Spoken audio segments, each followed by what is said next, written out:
What's good, y'all? We're back with our first episode of Get to the Root, Sis. I am excited, y'all. What's up? What it do? It's your girl, Joe GC. Okay, so y'all, let's get on to this episode. Okay, let's go ahead and get on to it. Okay, so I want to introduce my podcast. This is Get to the Root, Sis, and how it came about. I heard one day and God just gave me, I just heard podcast. Prior to, I had got this, God, I heard God's voice. He gave me a vision. He gave me a vision of me talking to millions of people holding a mic. So I'm like, y'all already know I think I'm a comedian. So I'm like, okay, I'm out there saying, okay. So then he gave me a vision of a name. Get to the root. So I'm just writing the name down. So I'm like, okay, this is a clothing line. Because y'all already know I love clothes. Like, I love clothes. So I'm like, okay, this is a clothing line or whatever. So then I'm like, no, it wasn't adding up. So then I heard podcast. So then he started giving me my pictures that I had took for my birthday. I took a photo shoot on my birthday of me just standing on flowers, like just flowers, because it just symbolized growth. Y'all know garden, you put water in it, and it's growth. And my tears was the soil, watering things that I was going through, healing, getting to the root. So I'm like, okay, that makes sense. So here we are today, birthing my first, I keep saying my first podcast, but this, well, I guess I could say my first podcast because I don't know what God got in store for me. So, yes, this is my first podcast, and I am excited to just be here. I'm excited to just, share with y'all the goodness of my life, the goodness of what the Lord have done for me. Okay, y'all, so let's go ahead and get into it.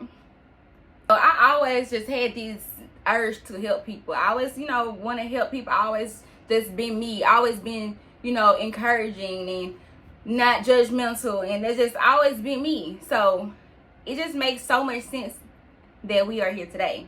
It makes so much sense. So let's go ahead and get to it. And I'm just these first episodes is gonna be about just my life, just the timeline of the things that I went through, and then we're gonna flow. We're gonna invite people on here, So y'all, hold on. First of all, do y'all see the merch? Do y'all see the merch? Okay. Website is still under construction. It may be out by the time y'all see me. First of all, by the time y'all see this, it's gonna be New Year. So happy New Year! Happy New Year! Y'all, we made it to another year. We made it to another year, and that's big. Cause there's some people that ain't gonna make it. There's some people that haven't made it. So yeah, if you watching this podcast, welcome, sis. Welcome to the new year. Let's get to the root. Okay, y'all already know from the last video, I got my notes. So excuse me if I look down, look up, look side. I got my notes, okay? Because like I said, I do not want to miss anything. And as this podcast grow, I'm gonna get my cards and stuff. Everything gonna flow, okay? So y'all don't be talking about it, okay? And if you do, I will. Okay, so I just want to introduce to y'all, who am I? Like, everybody want to know who is just, everybody like, think they know me. They think, but people don't really know me, because I don't really share a lot. I don't really, I just show y'all the sunshine of me, the bright face, the hugs, the smiles, the laughter. People don't know who is Jaquacia Samuel. Okay, so I am a 26. Why am I talking about 26? Girl, I'm 29. I'm gonna be 30 this year. Look at me, I can't go backwards. We going forward. Okay, forward. I'm 29 years old. I will be 30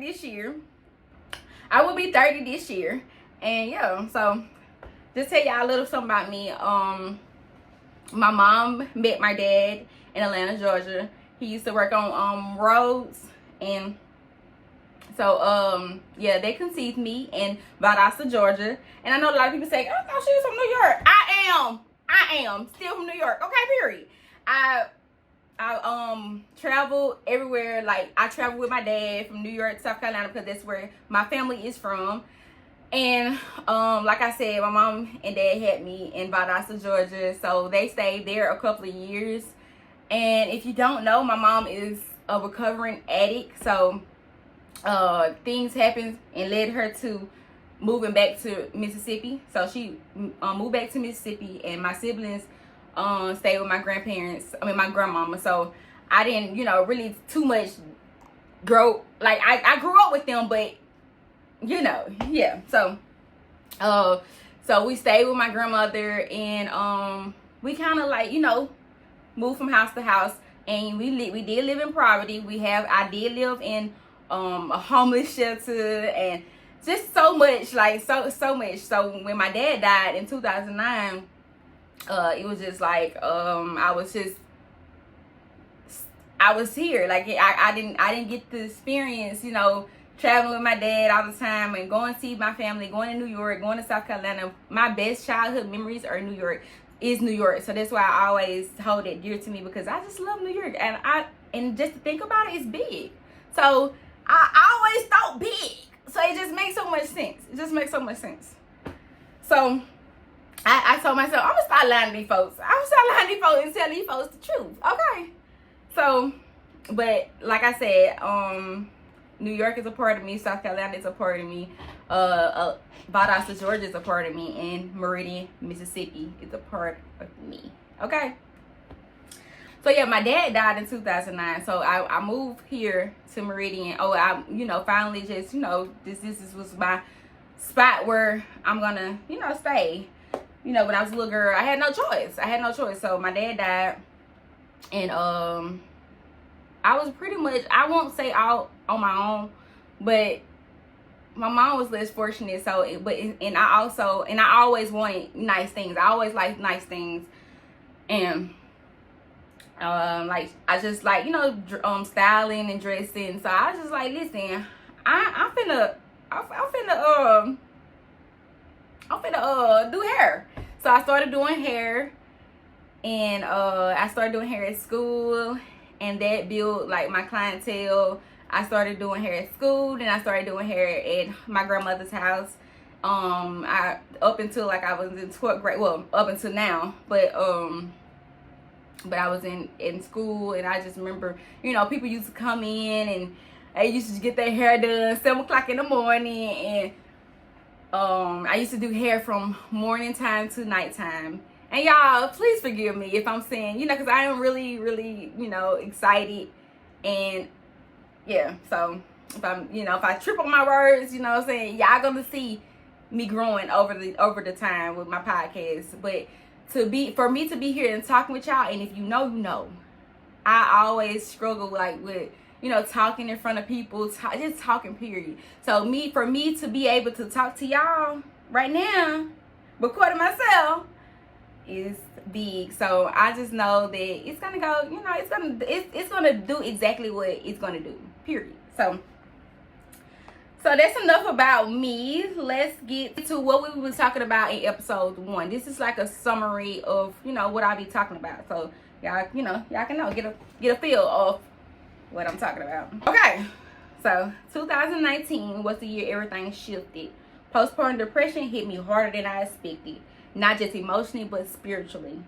It felt like a darkness I could not explain, but that season pushed me into the arms of God. I started seeking him for real, not out of routine, but out of desperation. Once I started seeking, God began to show me the first root. I didn't know myself. That year opened my eyes to how empty I were inside and how badly I needed healing, identity, and peace. Okay? So, also in 2014, I did lose my brother. My brother went missing in 2014. I was like 15. And I'm gonna tell you, y'all, my brother was near and dear to me. He was the next thing to my dad. Like, my dad was my favorite person, and my brother, he was my favorite person because he always made sure we was straight. He bought us Christmas stuff. Like, he taught us stuff. He just was so near to me. He was so near and dear. He was so funny. He loved us. He didn't play about us. So yeah, when my brother went missing, that truly like took a toll on me, because I didn't get to heal correctly already when my dad died. So when my brother went missing, y'all, it was just that was a lot. Okay, so I'm gonna get more into that later. Okay, so let's explain what I went through in 2020. So what I went through in 2020, I had just had my baby in 2019. That was in October. So I went through postpartum depression. I did. I didn't understand what postpartum depression was. When I first had my son, people was or somebody had said, you know, you just told my boyfriend to keep an eye on her, because, you know, she might be going through postpartum, because I was always in the room. And I could have been, but I was young. I didn't know anything about no postpartum. I heard people say about postpartum, but I didn't think I went through it. But in 2020, it was in 2015, I heard my first child. But in 2019, I heard my second baby, and I had a C-section. So I just felt like I was alone. Like, postpartum had made me feel like I was alone. It made me feel like I was ugly. It made me feel like I was fat.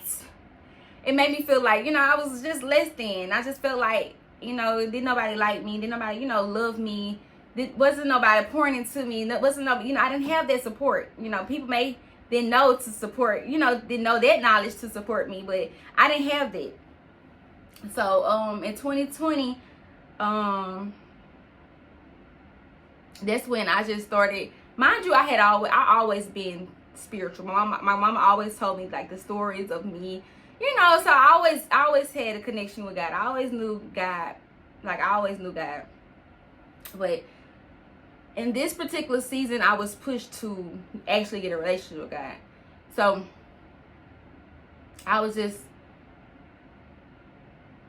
remember like God was just telling me, you know, to go.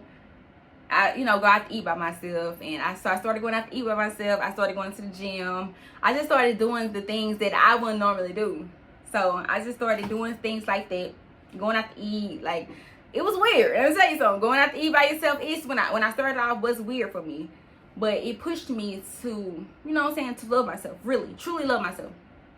So like I said, I remember like, when I went to my sister's house, and we seen some videos and some pictures that we seen on her laptop, and it was some pictures of my dad, you know, funeral.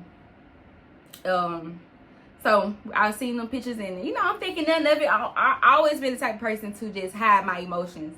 I never want people to see, you know, the emotional part of me. I wore my emotions on my sleeve, but I just care about how other people feel. And I'm gonna go back as when I was a little girl. And I was a little girl when I lost my dad. Like I said, people never like checked on me. Didn't nobody like call and say how you doing. Nobody, like, when my dad died, it was just like a move on type of thing. So when I moved on, I just remember me just being a sad little girl. Like, I used to cry every night, y'all. I used to cry, and I used to be so fearful, because being as spiritual as I am, I used to see things. And I used to see things. I ain't tell nobody. I ain't tell nobody, so I'm talking to y'all. I used to see things when I was in my grandma's house. You see shadows, and I used to have like those dreams where you feel like you just can't move.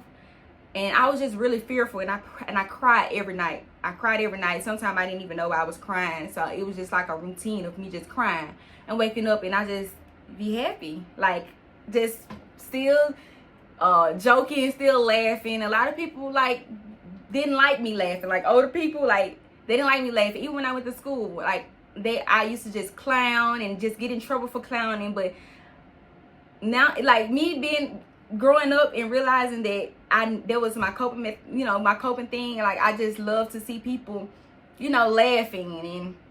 But so yeah. So fast forward. Like I said, I went to my sister's house. We've seen relive the pictures and the videos of my dad. And like I said, act like I didn't, you know, it didn't bother me. That was a Sunday. That next day was a Monday. And I remember it like it was yesterday.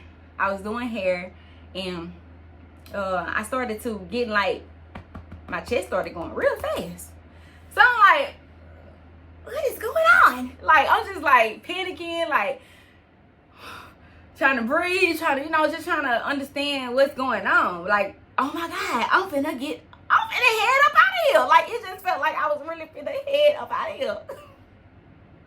So I walked outside. This had went on for like an hour, like me trying to get myself together. I walked outside, just walking around, and I said the Lord's Prayer, just walking, and I finally got myself together, whatever. But that day forward, I had anxiety attacks for 2 years straight. I didn't understand what was going on, y'all. I kept having anxiety attacks. I kept, just if I go in places, I have an anxiety attack. It's just certain things where I have anxiety attacks. Sometimes I could just be sitting there and just in my thoughts or in my head, and I just have an anxiety attack. I would run into the hospital back to back, literally. Every time I turn around, I was at the hospital. They probably got so many printouts of my EKGs, and I can't even lie. I was just going to the hospital all the time because it's just like, what is wrong with me? It was affecting my body, my bones, my muscles. My muscle used to ache, and I was just so like drained. I was just, so tired, and I really wanted to know what was wrong with me. So then I found out that I realized that but they realized that my vitamin D level was low. My vitamin D level was low, and that was the root of me going through anxiety. But the whole time I already had anxiety. It just was really, I put it like this, me being, knowledgeable that I am, the knowledge that God given me. I started my relationship with God, and I thought people may think it's gonna be peaches and cream, but that's when I realized, I realized today that God was breaking me. He was breaking me to, help me find myself again. So, like I said, I was having anxiety attacks, y'all. Like I'll go down the street and I'll have anxiety attack, and I have to call somebody. I remember I had to pull over, and I had to just tell my sister, just talk to me. And my sister just thought it was just so funny because me, being the person I am, a lot of people don't take me serious. Like, I laugh a lot, I play a lot, and people don't take me serious. So in that season, a lot of people didn't take me serious, but I was really, really suffering from anxiety. Like, it was, like I said, it put a big toll on my body, and I was just, always just be in pain, and just, I remember I always used to wake up in cold sweat, just dripped and just wet. Like, I used to just be so wet, and so yeah, that molded me, that shaped me, that helped me realize that I, like, I needed to go through that. I didn't know I needed to go to that then. Like, if I was in that season that I was in, I would have been like, I couldn't have said no, thank you for no anxiety. But here I am saying, God bless me with anxiety. God, I had to go through that. Like, I went through the breakdowns, and this was in 2020. I went through the breakdown or whatever. So, it was all God's plan. It was all God's. So yeah, I was depressed, and me being me, still showing up, still being the person that everybody knows, jolly, showing up, and laughter. If you can count on JoJo, you always can count on JoJo to make you laugh. But whole time, y'all, like, I was drowning. I was drowning. A lot of people didn't, know that I was going through these. A lot of people, didn't. I didn't have people in that season. I didn't have people in my life that just, check on me. So I was going through postpartum, and I went through postpartum for 4 years. Yeah, 4 years. But me being able to, I had to love myself. First of all, I didn't know myself, so me doing the things that God was instructing me to do. All I did was be obedient, and I ended up liking it. I end up, I can go now today to eat by myself, okay? Because I love who I am. I love the skin that I am, and you know, I now know myself. I'm still learning, you know, who I am, and you know who I am, who God created me. But a lot of people, a lot of things I was going through, it was identity. I didn't know who I was. So a lot of that shaped me and molded me to really find out who I am, like who I am today. Okay, 6, 7. Yeah, I don't know about children be saying it, but then my children be saying it. But so yeah, like,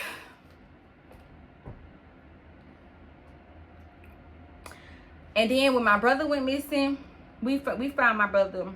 My brother, actually this month of last year, my brother came up. Well, in August they said they found my brother, but it didn't come to December until they said this may be my brother.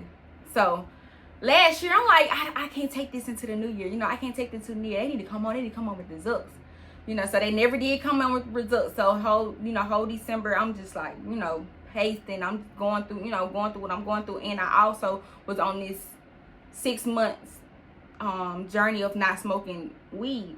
So I couldn't find, you know, people that I could, you know, talk to, because it's just never been me. I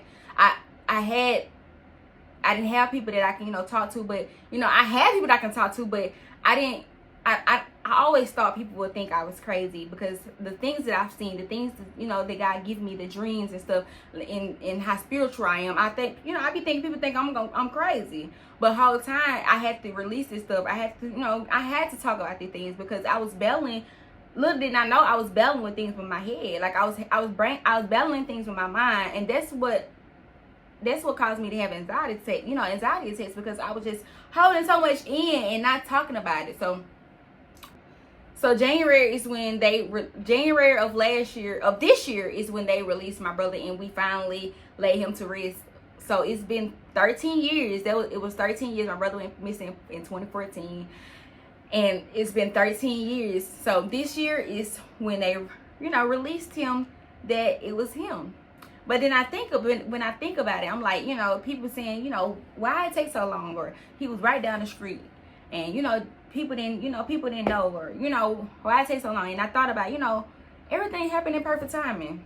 Like, everything is God's timing.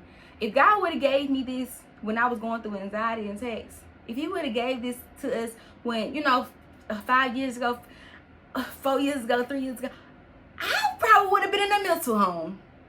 I probably would have, you know, I probably wouldn't have made it. I probably, mentally, because the things that come up against my mind, and the mental health, all that things that I deal with, God knew I dealt with it. So he's just, you know, it perfect timing.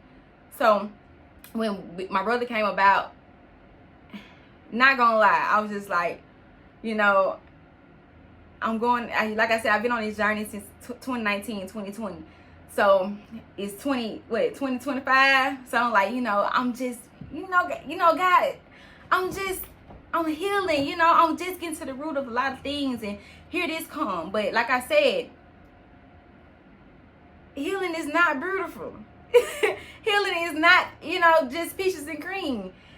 Like, a lot of things going to be revealed. A lot of things going to, you know, come about, because God feel like we can handle it.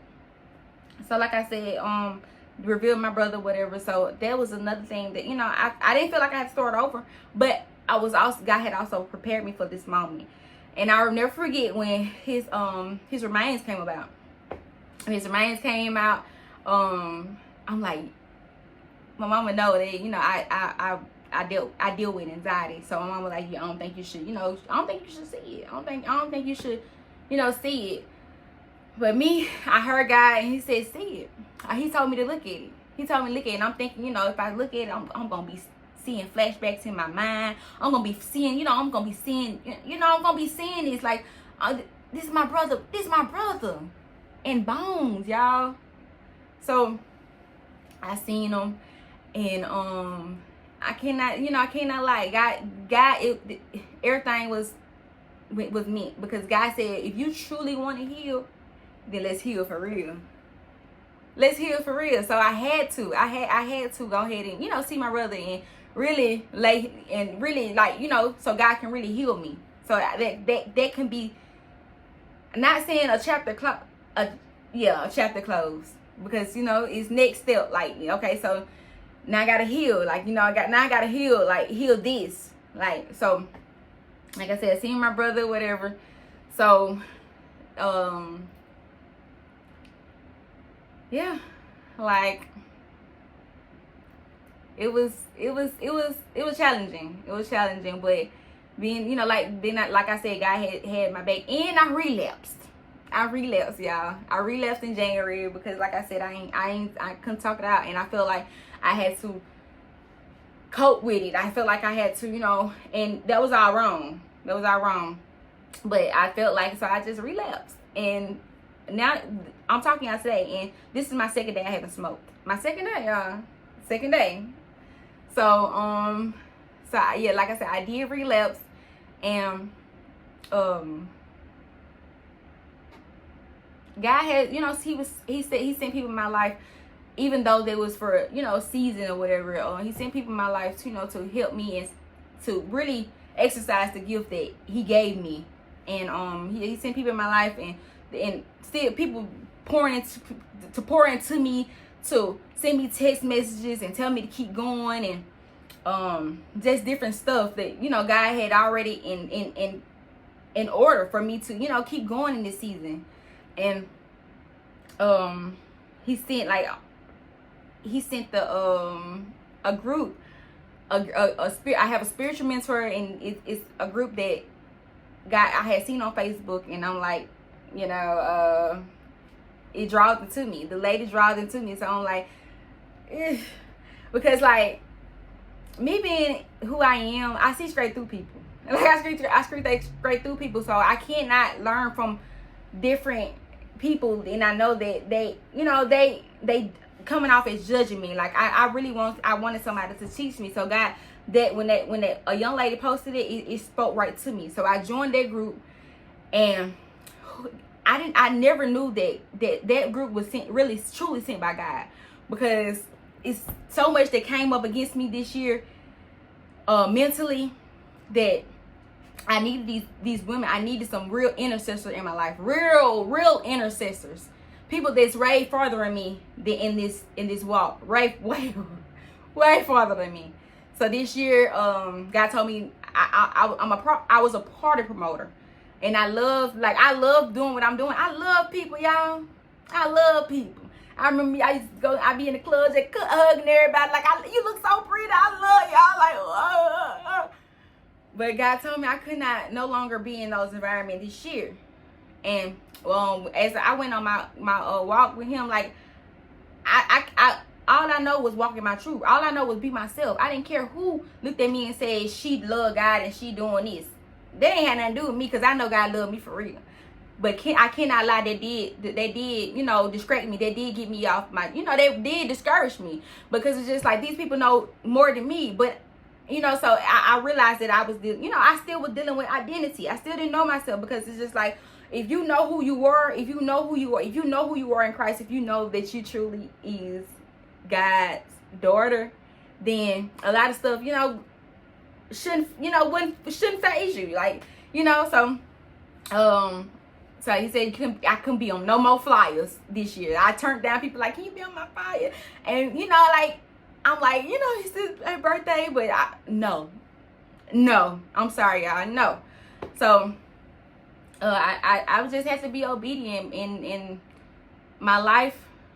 And my life changed, like, but my life has changed for better, like, and I'm still changing. I'm still trying to change my life around. I'm still trying to change my language, the profanity. I'm still trying to, live right. I'm still trying to, do whatever God called me to be. But I'm also trying to be, be myself, because I don't want to, do things and then I just be miserable and just, like, doing something because somebody else doing it. Like, what you doing ain't got nothing to do with me. This is my walk. This is me.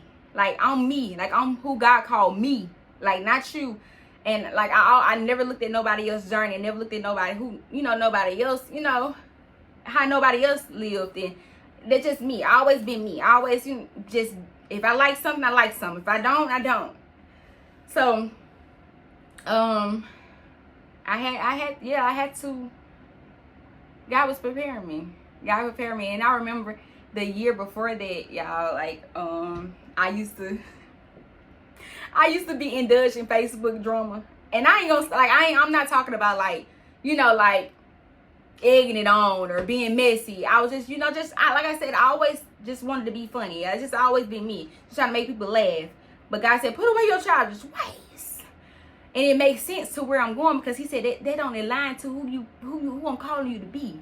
You know what I'm saying? My intentions was not to, you know, be messy, or not to, you know, egg it on, but my intention was to make people laugh.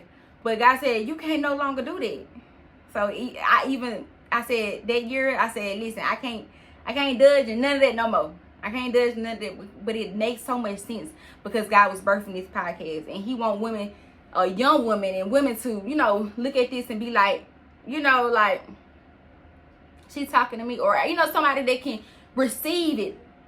Because, you know, like, somebody just, you know, being a mess, and just, if somebody see me on Facebook and on somebody live and like, God, you know, just, you know, playing around, then they ain't gonna take me serious. They ain't gonna take me serious. So I didn't understand it. You know, God gave me confirmation. He, you know, he convicted me, and, you know, he made me, you know, understand. But one thing about it, when you're really truly yourself, he won't convict you. You know what I'm saying? He won't embarrass you. He'll convict you in private. So I really appreciate him, because he convicted me up with a lot in private. Even with, like, you know, a lot of things that even this year, like, a lot of things, you know, how you just talk with your friends and stuff, like, I'm working on, you know, gossiping. Like, you can't do that. You just can't do that. You gotta guard your tongue. You gotta guard, you know, for who you are. I'm finna wrap this video up. And I'm just gonna give y'all a little words of encouragement. Like, if this for you, if you feel like this podcast is for you, then welcome, sis. And I'm so excited for you to grow, because you're gonna grow. You're gonna get to the root of everything. And the greatest thing that God has given me is peace and understanding, knowledge, y'all. And who would have thought, like, I'm really appreciative of the you know, the blessings that he give me, and that's peace of mind. That's me being able to say, you know, you know, I don't want to think like that, like, or, you know, God cover me, or, you know, I feel like I'm getting depressed, like, you know, God, you know, I can pray that stuff off of me. So, like I said, like, that's the greatest gift. Like, that's peace, that's happiness, that's joy, like, truly joy. Like, I'm from a little girl that used to cry at night, didn't know why she was crying, wore emotion on her sleeve, really, like, into sadness was really I put on sadness. Like, you know, I put on the armor of God, I was putting on sadness with it. So coming from a girl like, you know, me, love you, sis. You got this. So this is just a word for encouragement from me to y'all. Okay. Depression doesn't mean you lack faith. It means your soul is asking for attention, rest, and healing. If you lost yourself in this season, if you didn't recognize who you were anymore, if all you could do was survive, God is not disappointed in you. He is drawing you closer. Sometimes the breakdown is only the beginning. Sometimes losing yourself is how God introduced you to who you really are. So give yourself grace in this season. Forgive yourself for what you didn't know yet. Honor the version of you that kept going. You didn't fail in this season. You were planted. And remember, roots grow in the dark. I'll see y'all next episode on Get to the Roots, sis. Hope y'all enjoyed this video. And don't forget to like, comment, subscribe, and turn on the post notification bell so you can be notified whenever we post a video. Love y'all so much. Bye, y'all. Thank y'all for watching. Thank y'all for listening. Love y'all. Bye.